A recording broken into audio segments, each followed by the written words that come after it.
Welcome to my class, student. It's English grammar. We are doing a chapter voice and this is rules session 1. So in this we will come to know about what are the rules of changing the active voice sentences into passive voice.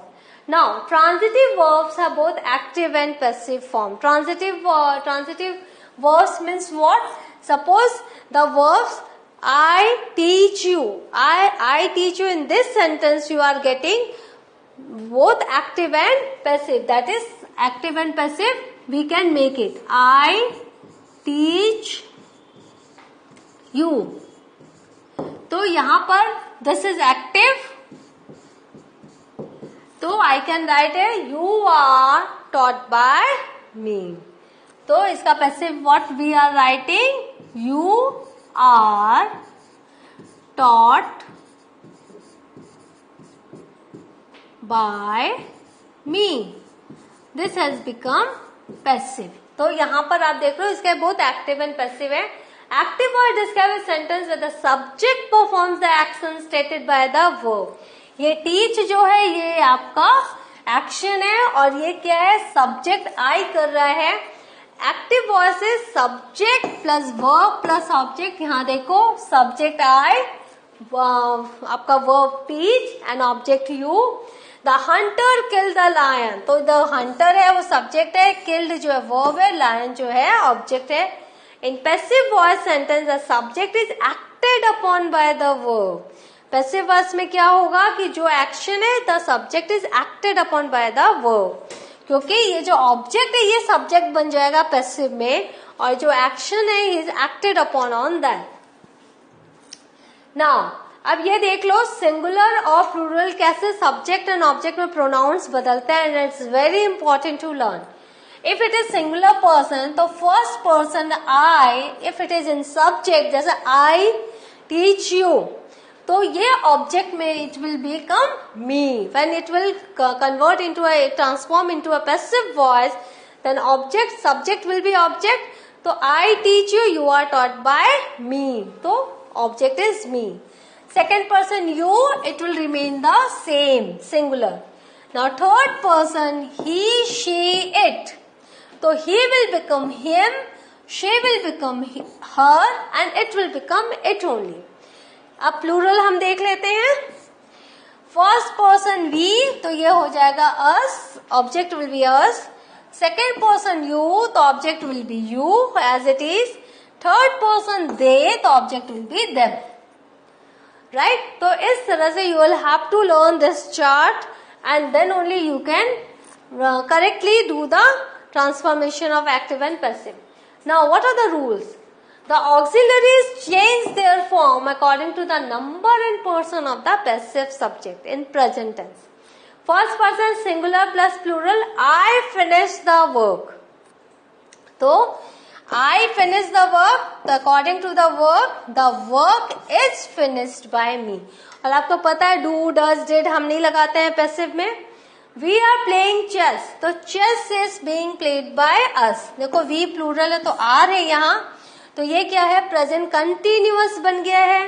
तो chess जो है वो singular है. तो chess जब हम subject बना रहे हैं ऑब्जेक्ट का तो चेस के हिसाब से chess according to chess singular will have to use is. और यहाँ पर प्लेइंग है कंटिन्यूअस है तो being played by us. We us में हो जाएगा. आपको प्रीवियस चार्ट में मैंने दिखाया है. Second person you made the work easier. The work was made easier by you. Made है तो इसका मतलब ये past tense है. तो यहाँ पर तो was और word लगेगा according to the number. तो यहाँ work singular है तो was है. Third person singular plus plural. He has finished the work. ये देखो ये present perfect है. He has finished the work. The work has been finished by him. Been एक add होगा. They will attend the event. अब यहाँ पे future आ गया है. तो then it will be the event will be attended by them.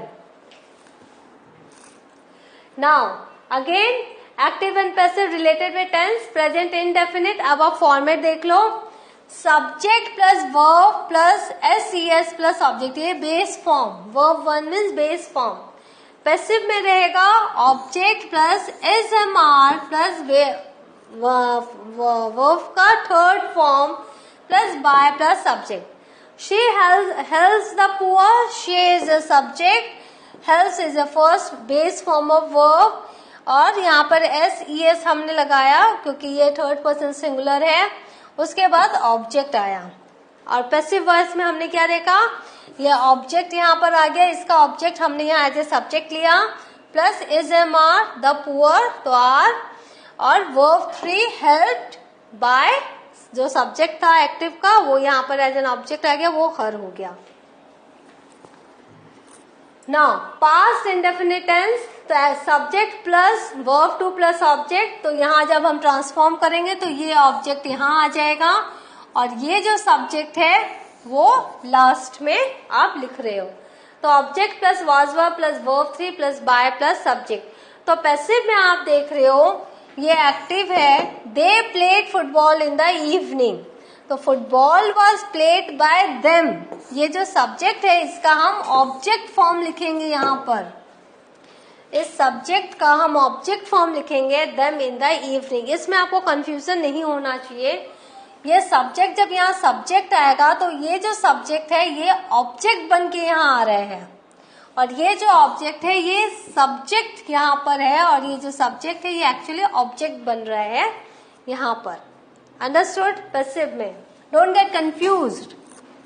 Future indefinite, subject plus will shall plus verb first plus object, तो ये जो ऑब्जेक्ट है वो यहाँ पर एज ए सब्जेक्ट आ जाएगा, plus will shall plus be plus verb third plus by plus जो सब्जेक्ट एक्टिव का वो यहाँ पर एज एन ऑब्जेक्ट आएगा। लास्ट में जो भी रहता है वो ऑब्जेक्ट रहता है। तो we will take lunch now, तो lunch shall be taken by us now. Present continuous आप देख लीजिए, active voice subject plus is am are plus verb plus ING plus object, तो यहाँ पर पैसिव में ऑब्जेक्ट हैज कम फर्स्ट, तो it has become subject plus is am are plus being plus verb third plus by plus subject, तो ये subject यहाँ पर as an object आएगा। मैं क्यों ये सब्जेक्ट एंड ऑब्जेक्ट आपको पेन से बता रही हूँ, क्योंकि आपको फॉर्म वही लिखना है। अगर सब्जेक्ट यहाँ आई है, यहाँ अगर आई सब्जेक्ट है तो यहाँ उसको मी लिखना है, आप सब्जेक्ट आई नहीं लिखेंगे। That's why I am just mentioning it again with न separately, I am mentioning it again. She is singing a beautiful song this time, तो beautiful song is being sung by her है। देखा आपने subject का object form, जो कि list में मैंने आपको बताया था this time। Voice of past continuous tense, अब पास्ट कंटिन्यूअस में देखो subject plus was verb plus verb 1 plus ING plus object. Passive में क्या आ जाएगा, अच्छा ये पहले एक्टिव देख लो, the teacher that is subject was as it is reading verb plus ing plus object newspaper। Passive का फॉर्मेट है object plus was verb plus being plus verb 3 plus by plus subject. तो ये जो object है वो पहले आ जाएगा, newspaper was being read by the teacher। Future continuous active voice में subject plus will shall plus be plus verb 1 plus ING plus object. तो यहाँ पैसिव में यहाँ पे ये देख लो पहले, they will be playing chess this time, they is the subject, will be verb plus ING object this time. Passive में object plus will shall plus be plus being plus verb 3 plus by plus subject. तो chess is the subject now, will be being played by them this time. तो जो वहाँ object है वो यहाँ subject बन गया है, जो यहाँ का सब्जेक्ट है वहाँ ऑब्जेक्ट हो गया, जस्ट रोल रिवर्स्ड हो गया है। ना past perfect active voice subject plus had plus verb 3 plus object. तो I had written a poem, तो पैसिव में object plus had plus been plus verb 3 plus by plus subject, a poem had been written by me. Future perfect active voice subject plus will shall plus have plus verb 3 plus object. Passive voice यहाँ पे देख लो active, she will have completed her homework. Subject plus will plus have plus verb 3 plus आपका verb 3 plus object her homework. तो यहाँ पर passive में object plus will shall plus have plus been plus verb 3 plus by plus subject. The homework will have been completed by her. Now present perfect continuous active voice. Subject plus has have plus been plus verb plus ing plus object plus since for plus time. यहाँ पे देखो Rudra subject plus has plus been plus verb plus ing plus object फिर since फिर time. पूरा format हमने as it is उसको use किया है, फॉलो किया है. पैसिव में क्या है?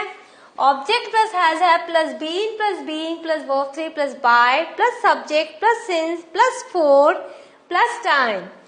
TV that is now the subject, that object has become subject here. तो object plus has been, being, third form of verb, by Rudra, that is the girl, since, then morning. या तो since लगाएंगे या for लगाएंगे. आपको पता है since और for हम कब लगाते हैं? जब डेफिनेट टाइम पीरियड होता तो since लगाते हैं, जब indefinite होता तो for लगाते हैं.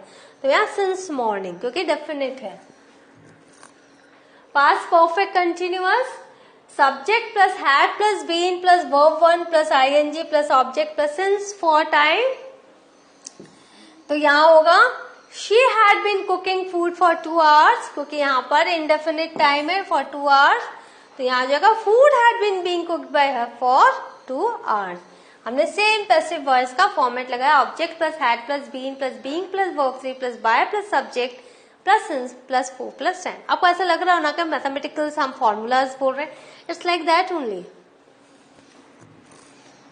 Now future perfect continuous.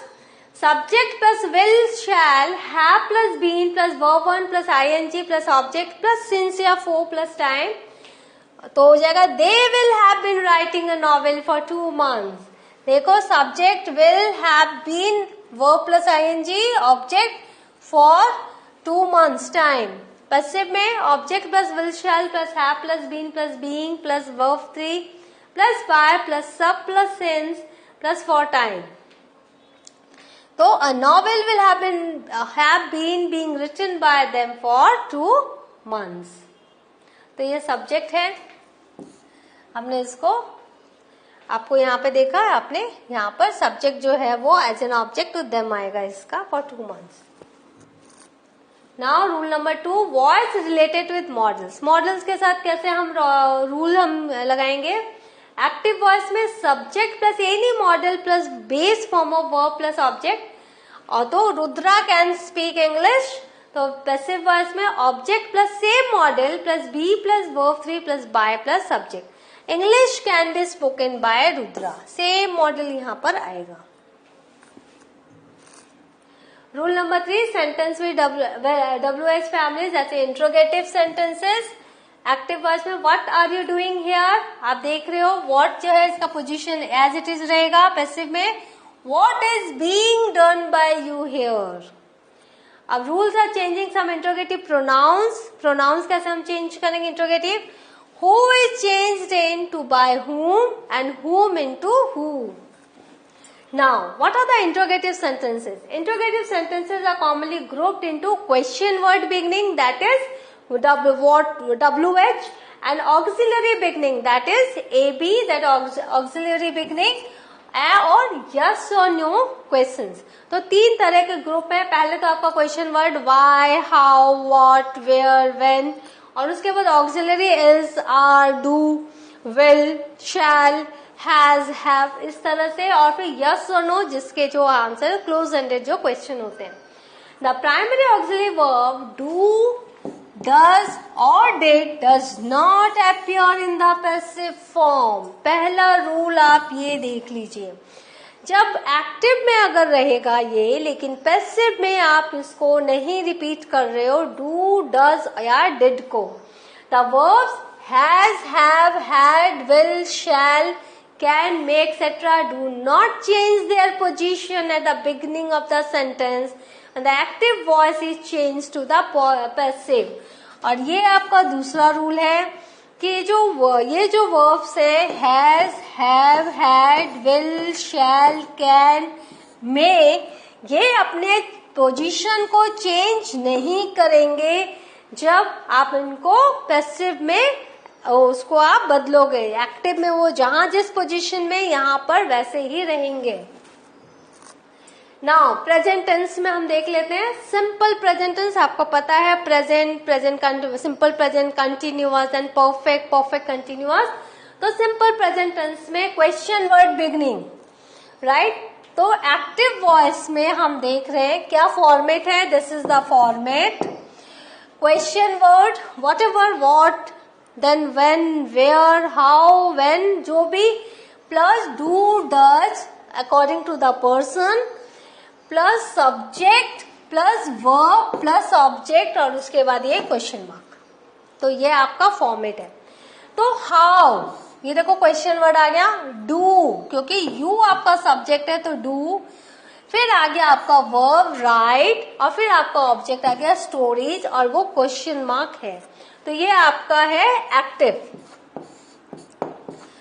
Active में हम ऐसे क्वेश्चन में how do you right stories, ये आपने क्वेश्चंस लिखा. अब इसको पैसिव में कैसे बदलेंगे. Question word as it is रहेगा, उसके बाद ऑब्जेक्ट जैसे है उसके रूल्स के हिसाब से आपको ऑक्सिलरी लगाना है. सिंगुलर है तो क्या, प्लूरल है तो क्या. तो यहाँ इज, एम, आर, प्लस जो ऑब्जेक्ट है वो आ जाएगा, प्लस वर्ब का थर्ड फॉर्म आ जाएगा, उसके बाद बाय, और उसके बाद सब्जेक्ट. ये फॉर्मेट है पैसिव बनाने के लिए. तो हमें यहाँ देखा हाउ एज इट इज है, हाउ आर, ये देखो डू की जगह आर आया क्योंकि यहाँ पे स्टोरीज हैं. स्टोरीज के लिए हमने आर लिखा. Verb, how are stories written by you, यहाँ पर राइट है बेस फॉर्म, तो उसका हमने थर्ड फॉर्म लिखा written by you the subject. How are stories written by you. आप एक फॉर्मेट अगर जान लेंगे तो you can place the words accordingly. उसके बाद आपको कोई दिक्कत नहीं होगी. तो मैं सजेस्ट करूंगी जस्ट जैसे आप मैथ्स के फॉर्मूलाज लिखते हो इस तरह से फॉर्मेट्स लिख के रखो ग्रामेटिकल रूल्स के. तो कभी भी आपको कभी भी कुछ भी रॉन्ग नहीं होगा. Now auxiliary beginning. Active voice में do, does, plus subject, plus verb, plus object. Does George blame his wife, तो डज आ गया क्योंकि जॉर्ज सिंगुलर है, blame his wife. Passive voice में is, am, are, plus object, plus verb 3, plus by, plus subject. तो is his wife blamed by George, तो wife है तो is his wife blamed by George. तो इस तरह से आपने देखा कि हमने किस तरह से, चूंकि ऐसे प्रेजेंट है तो इज आएगा. Now present continuous tense. Question word beginning, active voice, format same है. Question word plus is, am, are, plus subject, plus verb, plus ING, क्योंकि यहाँ पर कंटिन्यूअस है. ING plus object. Why is Tom making this box, तो यहाँ passive में क्या आएगा format. Question word plus is, am, are, plus object, plus being, plus verb 3, plus by, plus subject. तो why is this box being made by Tom. तो आपने देखा making को हमने क्या किया, बीइंग मेड, राइट. तो इस तरह से आपको क्वेश्चन में ही एक्टिव पैसिव बनाना है. And then question mark will be as it is. Now again auxiliary beginning, is, am, are, plus subject, plus verb, plus ING, plus object, plus आपका question mark. Are they playing cricket, देखो पूरा format आया है. Are यहाँ आया है, subject यहाँ आया है, वर्ब आया है, आईएनजी आया है, और यहाँ ऑब्जेक्ट आया है. तो आपको कुछ सोचने की जरूरत ही नहीं है, आप सिर्फ फॉर्मेट याद कर लो. पैसिव में कैसे है, इज, एम, आर, क्योंकि क्वेश्चन है, plus object, plus being, plus verb 3, plus by, plus subject. यहाँ देखो इज आ गया, ऑब्जेक्ट आ गया, बीइंग आ गया, फिर आपका वर्ब का थर्ड फॉर्म आ गया, बाय आ गया, फिर सब्जेक्ट आ गया. Is there any change? No change. Only format is followed. Now present perfect tense, question word beginning, active voice, question word plus has have plus subject plus verb 3 plus object. तो how have they written the exam? क्योंकि ये present perfect है तो how have, तो passive voice, question word plus has have plus object plus been plus verb third plus by plus subject. How has the exam been written by them? तो हम exam के लेंगे तो यहाँ has, और यहाँ दे को लेकर दे के अकॉर्डिंग हमने यहाँ ऑक्सिलरी वर्ब लगाया, यहाँ एग्जाम के अकॉर्डिंगली हमने ऑक्सिलरी वर्ब लगाया. Now auxiliary beginning, active voice has have plus subject plus verb 3 plus object. तो has Tom explain the matter, तो पैसिव कैसे बनाएंगे? Has have plus object plus been plus verb 3 plus by plus subject. Has the matter been explain by Tom. तो इस हिसाब देखो जैसे format है वैसे ही हमने इसको लिया है, और ये once you learn the format you don't have any problem. Your sentences are always correct. Now past tense, simple past tense, question word beginning, active voice में question word plus did. past में सबसे अच्छी बात यह है कि person और number की अकॉर्डिंग आपको चेंज नहीं करना है, did रहेगा हर जगह, plus subject plus verb plus object. तो when did Robert give the letter? अगर रॉबर्ट की जगह दे होता प्लूरल तो भी did ही आता.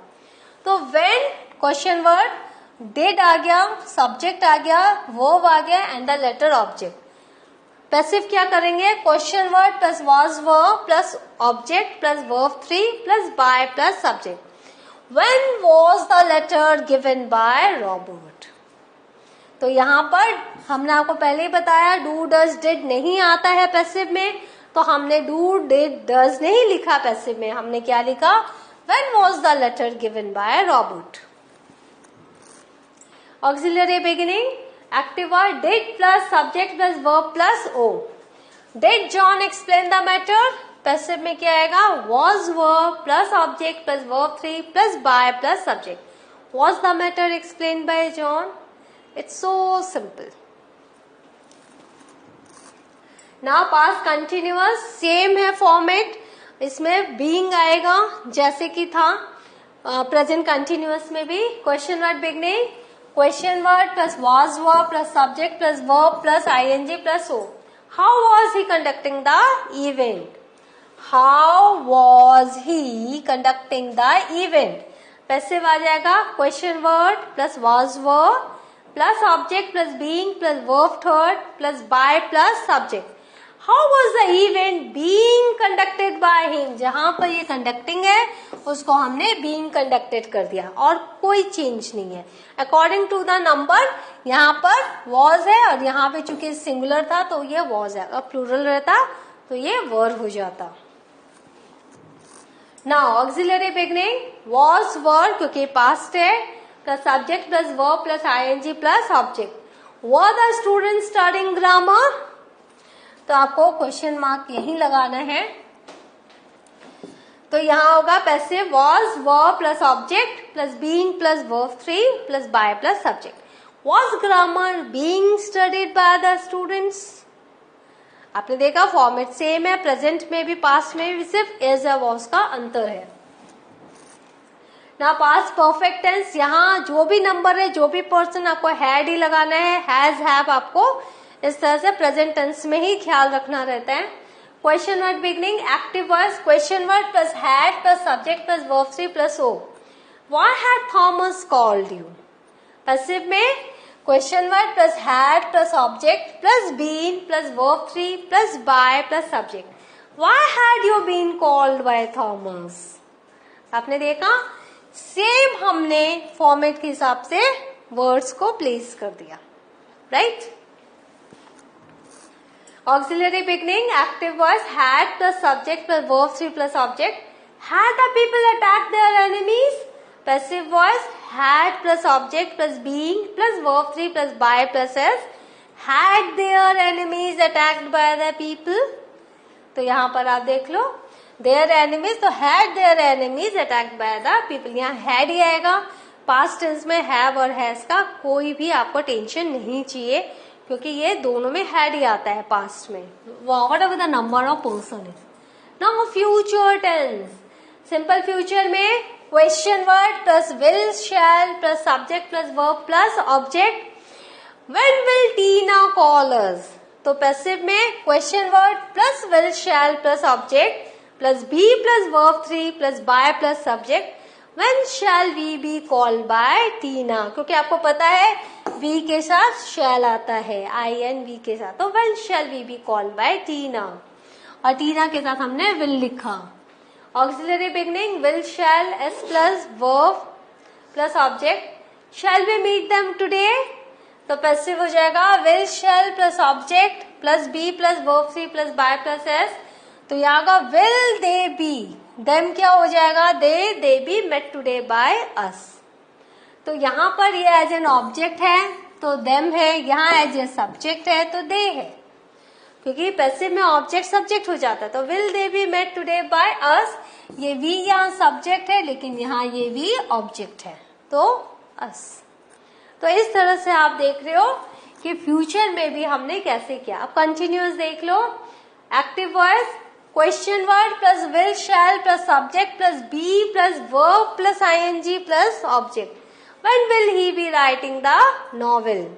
पैसिव में question word plus will shall plus object plus be plus being plus verb 3 plus by plus subject. When will the novel be being written by him.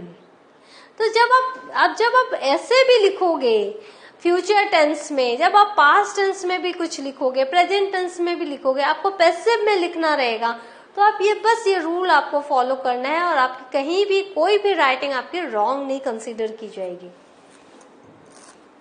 Now auxiliary beginning will shall plus subject plus be plus verb plus ING plus object. Shall we be discussing the matter. तो passive में क्या आएगा will shall plus object plus be plus being plus verb 3 plus by plus subject. Will the matters be being discussed by us. देखो same है, जो यहाँ object है वो यहाँ सब्जेक्ट बन गया है, जो यहाँ सब्जेक्ट है वो यहाँ ऑब्जेक्ट बन गया है. Now the question words when, why, where, how or what does not change their position in the beginning of the sentence in transformation. लेकिन who changes to by whom and whom into who. जैसे what did he say active में what was said by him, right? Whom did you invite? Who was invited by you. यहाँ पे देखो ये what है, इसने position अपनी change नहीं किए, लेकिन जो whom है वो यहाँ who हो गया है. और whom did you invite? Who was invited by you. Now, sentences which express request, order, advice, suggestion, prohibition are called imperative sentences. वो जो भी सेंटेंस है जो रिक्वेस्ट बता रहे हैं, ऑर्डर बता रहे हैं, एडवाइस कर रहे हैं, आपको सजेशन दे रहे हैं या कुछ चीज के लिए मना कर रहे हैं, वो सारे इम्पेरेटिव सेंटेंसेस आते हैं. It is changed from active to passive according to the message contained in the sentence. तो आपने देखा इतने सारे मैसेजेस यहाँ है, तो ये चेंज भी एक्टिव से passive according to the messages ही होंगे.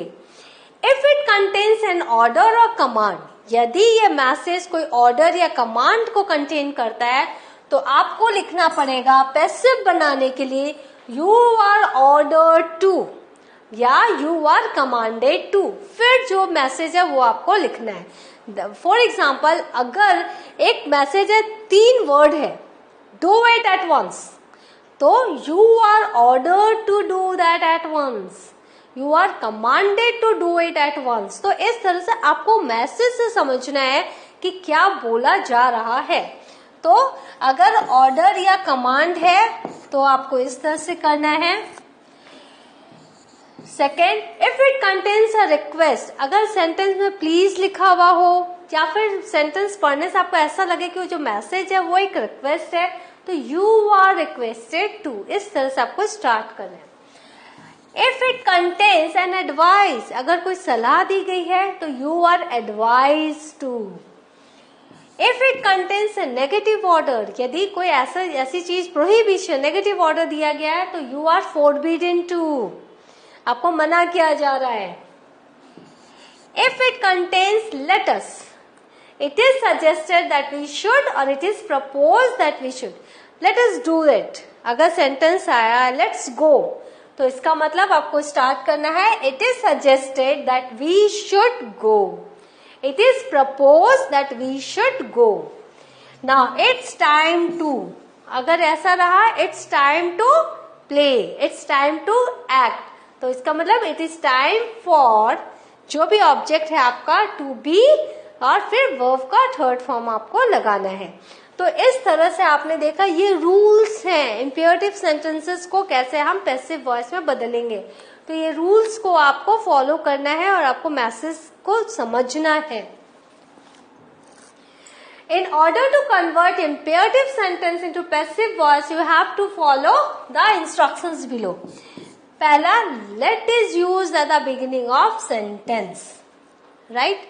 Second, past participle form of verb, that is verb का third form shall be used in passive.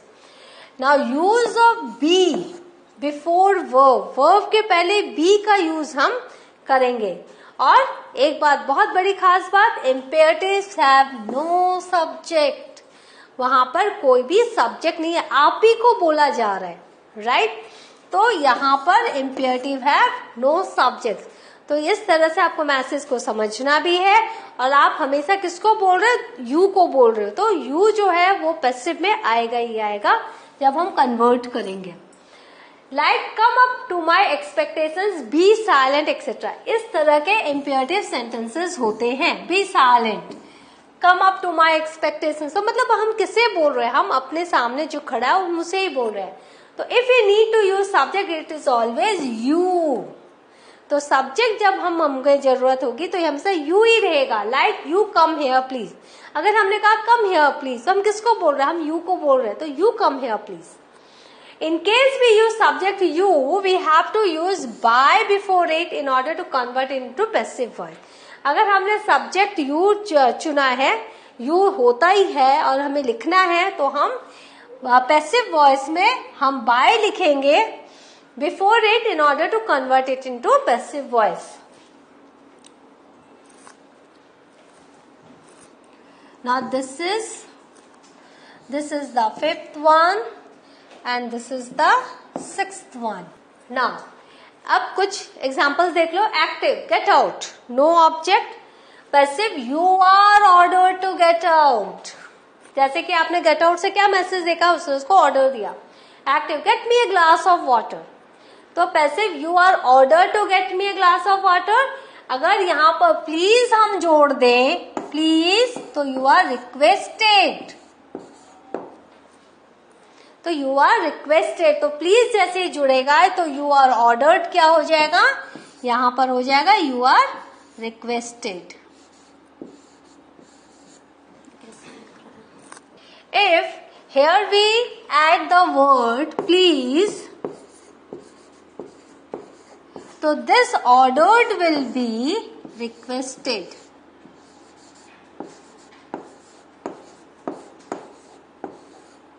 So you are requested to get me a glass of water. If please is there, if please is not there, then you are ordered. If please is there, get me a glass of water, please. So you will have to write you are requested to get me a to get him a glass of water or her a glass of water. The imperative sentence in the passive voice has this following structure. आपने देखा let होना ही चाहिए, object plus be plus past participle. Active में जो object है वो यहाँ लेट के बाद आएगा और फिर बी आएगा, फिर थर्ड फॉर्म ऑफ वर्ब आएगा. When the active voice begins with do not, the passive voice has the following structure. और अगर do not से do not, don't go, right? अगर इस तरह से एक्टिव शुरू होता है तो let plus object plus not plus be plus past participle, जैसे third form of verb same ही है, सिर्फ एक नॉट जुड़ गया. Active bring it home, right? तो let it be brought home. देखो लेट आ गया, फिर ऑब्जेक्ट आ गया, ब्रिंग इट ऑब्जेक्ट आ गया, फिर बी हमने जोड़ दिया, फिर पास्ट पार्टिसिपल हमने जोड़ दिया और फिर the next part of the sentence, that is the last part of the sentence, that is here home. तो let it be brought home. Bring a glass of water for me. So you are ordered to bring a glass of water for me. Or let a glass of water be brought for me. Please help me. You are requested to help me. We do not walk barefooted. You are forbidden to walk barefooted. आपको message देख के समझना है कि आपको start कैसे करना है पैसिव वॉइस में. तो फर्स्ट स्लाइड में मैंने वो मैसेजेस क्या है वो आपको समझना बताया है. नाउ स्ट्रक्चर कैसे है, अगर इट्स टाइम टू रहा तो it is time to plus base form plus object active voice में रहेगा. और it is time for object plus to plus be plus third form passive में रहेगा. जैसे it is time to take tea, देखो यहाँ एक्टिव में it is time to तो रहेगा ही, टेक हो गया वर्ब का बेस फॉर्म और ये हो गया ऑब्जेक्ट. फिर हम पैसिव में कैसे करेंगे, this is your active.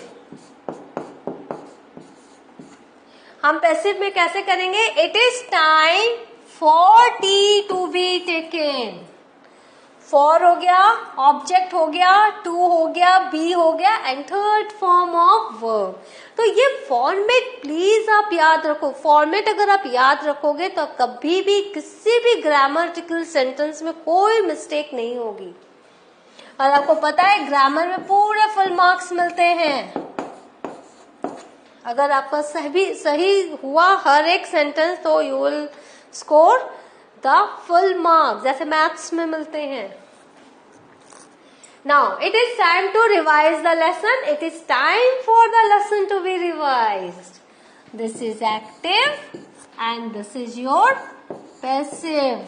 Now always speak the truth. You are advised to always speak the truth.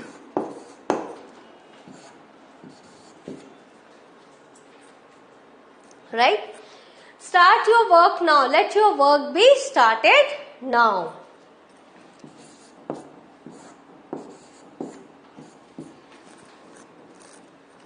Sentences that use the modal auxiliary verbs are changed into passive in the following manner. अभी modals के साथ अगर sentence हो तो आप कैसे करेंगे, you ought to respect your elders. यहाँ पर तो क्या करेंगे, your elders ought to be respected by you.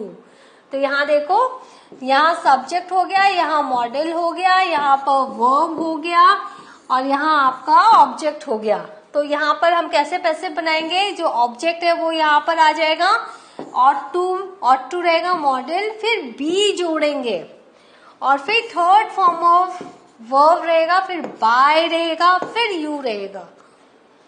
मैंने आपको बताया था पहले की स्लाइड में, अगर यू सब्जेक्ट है तो अगर आपको यू लिखना है पैसिव में तो आपको बाय लिखना है, तो by you. Active, you should learn your lesson should be learn by you. Now थोड़े से एक्सरसाइजेस कर लेते हैं. Clean the floor immediately. अब आपको इससे क्या मैसेज मिल रहा है, ये रिक्वेस्ट है या ऑर्डर है? ऑब्वियसली ये क्या है, एक ऑर्डर है. Now do not find faults with others. ये क्या है, ये एक एडवाइस भी है, ये एक सजेशन भी है. तो हम इसको अगर एडवाइस लिखते हैं या सजेशन लिखते हैं दोनों चलेगा, दोनों, both will work. Suggestion. Send this message to me. This can be an order or command. So I am writing order or command. Please speak a bit loudly. तो यहाँ please है, please से क्या हो गया, ये एक रिक्वेस्ट बन गया. और आपको पहला जो स्टार्टिंग का जो आपको वर्ड्स पता है क्या लिखना है, you are requested, you are ordered, you are advise. तो ये आपको पता है. Take care of your parents, ये क्या है, ये भी आपको एडवाइस है. मैं क्यों ऐसा लिख रही हूँ, ताकि आप खुद से सेंटेंस बनाएं. Always obey the rules of the road while walking, ये आपको क्या है, सजेशन है.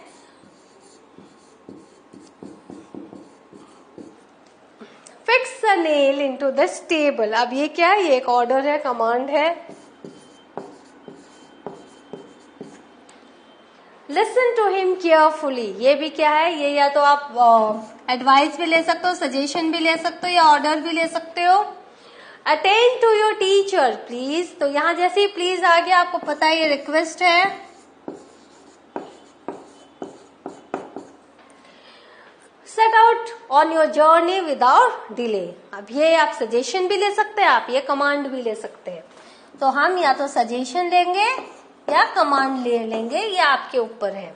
राइट, इधर you take as a suggestion, तो this you can take as a suggestion और as a command.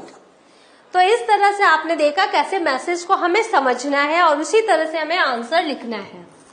Now answers कैसे हम लिखेंगे, you are order to clean the floor immediately, और अगर let the floor be clean immediately. जब आप you से करते हैं, you are order to clean, to के बाद क्लीन द फ्लोर इमीडिएटली, और जब हम अगर लेट से करते हैं तो फ्लोर को हम पहले लाएंगे, let the floor be clean immediately. By you नहीं भी लिखेंगे तो चलेगा. You are forbidden to find faults with others, हमें मना किया जा रहा, प्रोहिबिशन है. You are advised not to find faults with others. Now you are ordered to send this message to him. Yeah, let the message be sent to him. You are requested to speak a bit loudly. So you are advised to take care of your parents, or let your parents be taken care of. You are advised to always obey the rules of the road while walking, or let the rules of the road always be obeyed while walking. तो आप दोनों तरीके से आप लिख सकते हैं. You are order to fix a nail into this table, और let a nail be fixed in this table. तो जब आप लेट लगा रहे हो तो नेल को आप इंपॉर्टेंस दे रहे हो, और जब यू आर लगा रहे हो तो आप क्या कर रहे हो, सब्जेक्ट को इंपॉर्टेंस दे रहे हो. You are requested to attend to your teacher, you are order to set out on your journey without delay. So what have we learned? We have learned imperative sentences, how you can change these sentences into passive voice. Please go through this session again and again, learn this, and it's very important to convert active sentences into passive sentences. So in the next session, I will hear with a new topic of this chapter only. Till then, take care. Thank you.